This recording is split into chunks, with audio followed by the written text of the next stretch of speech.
Let me start off this session by asking you all a question. Why does halal travel matters? And what does it mean to you all, right? If you look at the context, halal travel is not about just packing your bags. You just carry your luggage from one place to other for a new experience. For halal, for these Muslims, it's about carrying their values, carrying their beliefs, carrying their trust alongside when they travel. And this video really actually resonates. It shows a very clear shift. What is the difference between the traditional way of how halal travel used to happen and with the new way, how these Muslim travelers used to search things manually.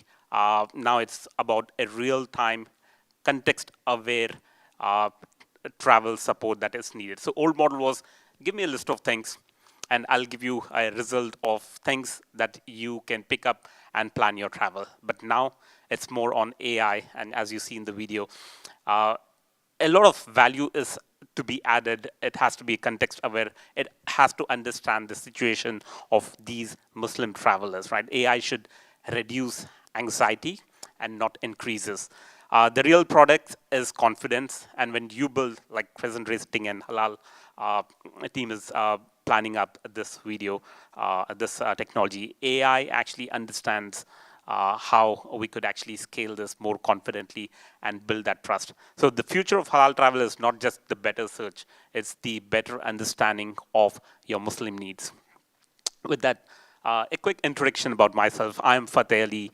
I'm the CEO and founder of SmartDeen. I'm a builder from a technology point of view, and also, an architect of Twillion.ai that understands the 2 billion Muslim consumer needs at a global level. Right.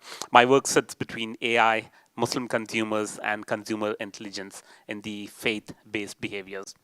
Now, my belief has always been about how these consumers are often over-targeted and actually understood. And I think probably with me is joining Dr. Noor, who brings in research. So like I said, I'm a builder and understands market. Without people like Noor, who are researchers, could really get the real context to different topics, whether it's from trust, whether it's from relativity of that subject. And I think together we can discuss a little bit of opportunities in this segment and see what are the unintended consequences. With that, like I said, Noor, I think we have double Noor, Nurhafihz Noor. So I think you're bringing this Noor intelligence to the consumers, to the people here. I think if you can just do a quick introduction, and we'll take it from there. Okay, thank you, Brother Fateh. So my name is Hafiz. I'm a senior lecturer in marketing at James Cook University. I'm also an associate editor of the International Journal of Quality and Service Sciences, and also the associate editor of the Journal of Tropical Futures, where we actually invite practitioners to write their insights, and we can also publish those as well.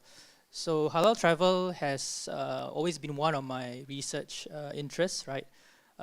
Intersection of services marketing and AI, business and culture. So certainly halal is an important cultural phenomenon, right? We can certainly describe it as such. And with AI in the mix, it really makes things even more interesting. And of course, for businesses, it's an important question to try to answer, right? What then do businesses have to focus on in terms of their investments and all to reduce the risk and build more trust with Muslim travelers?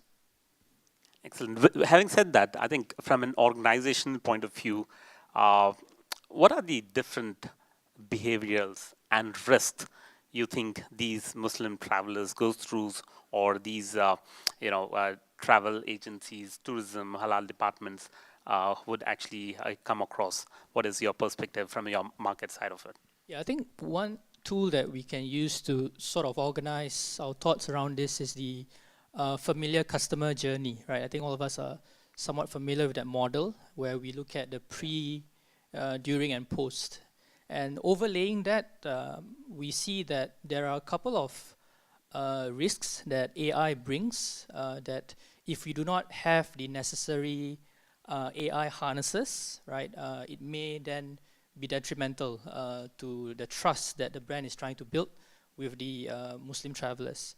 So for example, if we take a look, we focus on the consumers themselves, the travelers, which are one of the more important stakeholders in our discussion.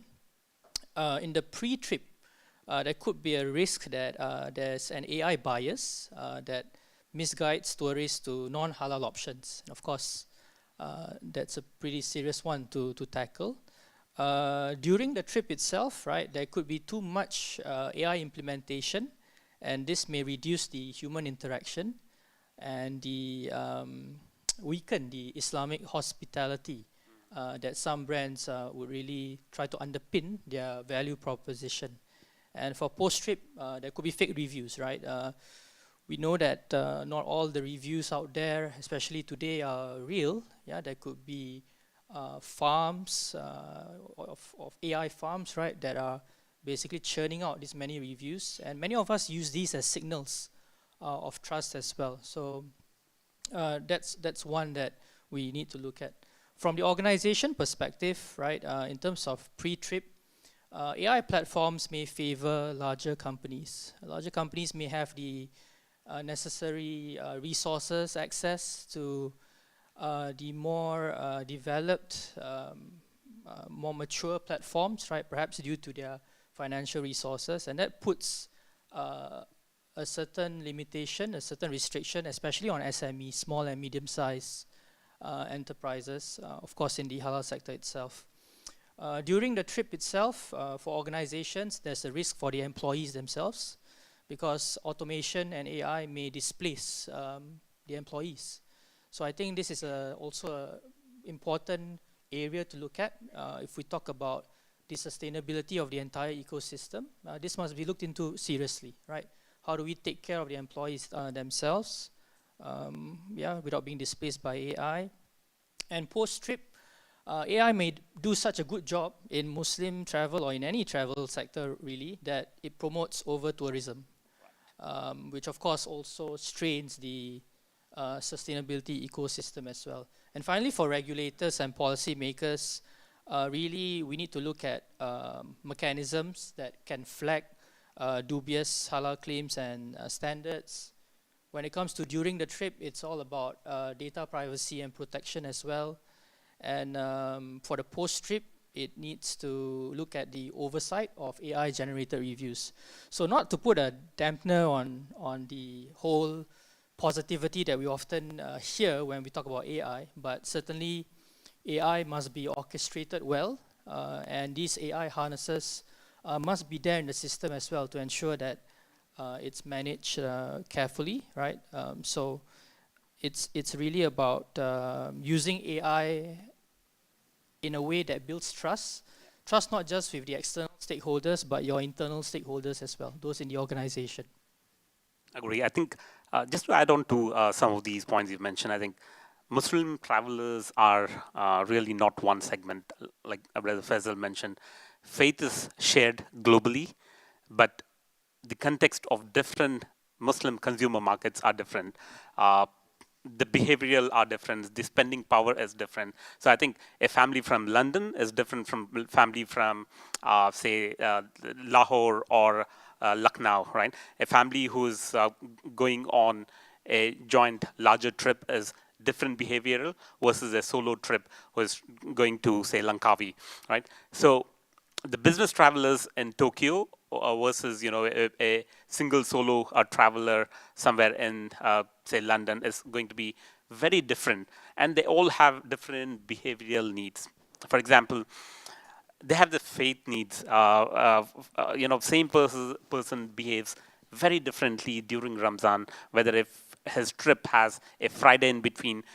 If you plan a travel for him on a Friday afternoon, saying your trip for a zoo on Friday afternoon is going to be a different experience versus, if he's really within his faith, he's looking out for a Friday prayers to be visited in one of the mosques and wherever he's traveling. That's a very different behavioral and engagement thing. And these are the things that can be really captured, like you said, part of the pre-trip planning that can understand the consumer behaviors and then go very deep into understanding the understanding the real fundamentals of requirements from the consumer point of view, and then build a plan. I think that's going to be make a lot of difference. So the old mistake is, Muslim travelers use this just like a checklist.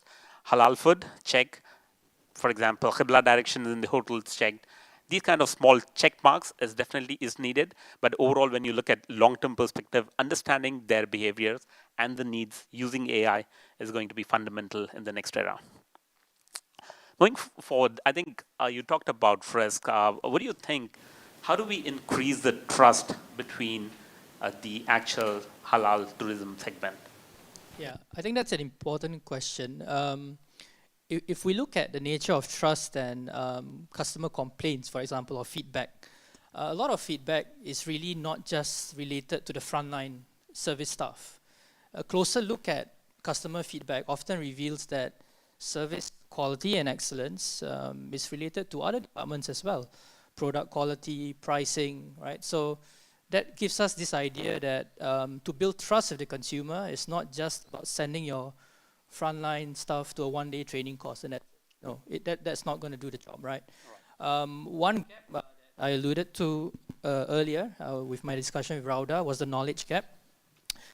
Is this idea that managers need to know what the Muslim travelers want from AI when it's serving them.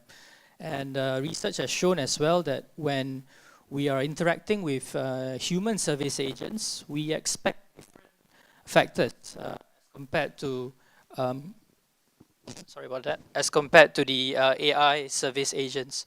So for example, for humans, we often expect there to be a certain amount of reliability, which is still important, right, to get that job done. Assurance, physical ambience, a bit of empathy and responsiveness. But with AI in the picture, we see that there are other components that matter. Efficiency, security.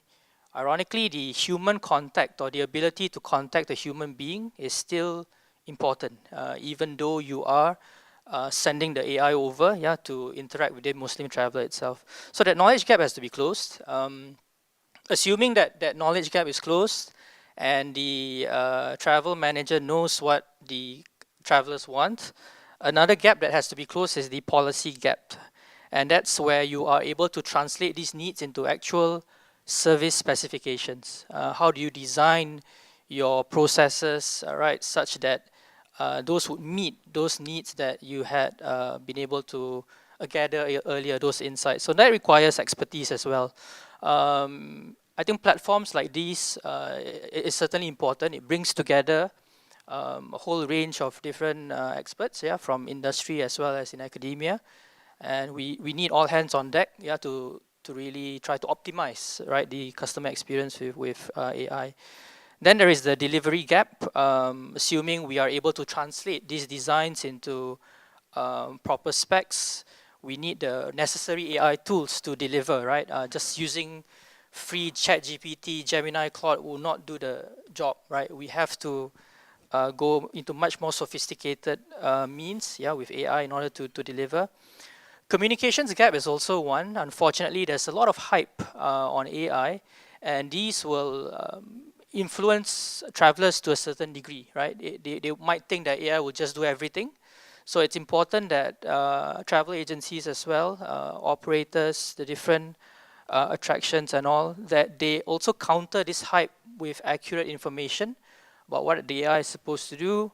And ultimately, it's the perception gap that also has to be closed. It's to understand when human touch points are still necessary.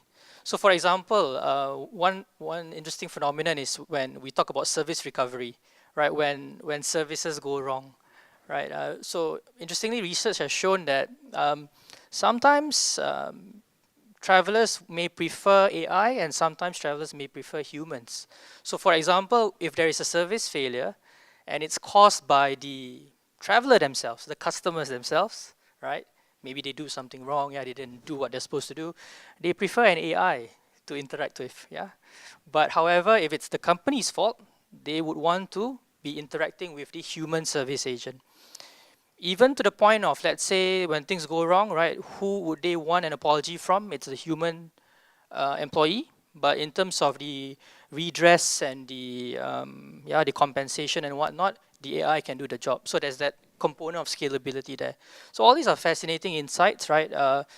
Again, it's this idea of dancing together with the AI to ensure that not only are you able to optimize your service and business processes, and you can unlock, right, your resources to probably interact with the human customers at a higher value touch point per se. Yeah. Excellent. So that means to create more trust, I think we should all start looking from just halal from a certificate point of view to more of a halal from a context and a living system point of view. I think with shortage of time, I think we'll just kind of get into the closing. The future of halal travel is not to be won by the brands that says the halal loudest. I think somebody who could really understand the consumers, understand their behaviors, and create that trust. That is the future of halal AI systems. With that, put a round of applause to Brother Noor and the Crescent Halal Rating team. Thank you so much. Yeah. Thank you so much to our panel for that fascinating look into the future of travel technology.